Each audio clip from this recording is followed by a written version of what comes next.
Hey, it's Morgan from WTI, and I've been loving this gooseneck device holder from Tryone. This tablet holder is so amazing. You can use it for so many different things, whether you want to read and it's just right where you need it.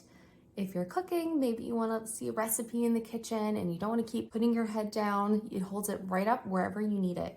It's pretty stable on its own, but you can also double it up and twist it in an S shape like this, and it'll give you even more stability. Installing it is really easy. You just put it to whatever surface you want and adjust it to fit your needs, and then you do the reverse to pull it off.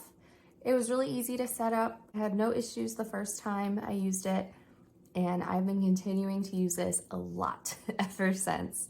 This thing is so great. I pretty much use it the most when I'm reading my Kindle and I just want to sit somewhere comfortable and not have to hold it up the whole time. So I really like it for that.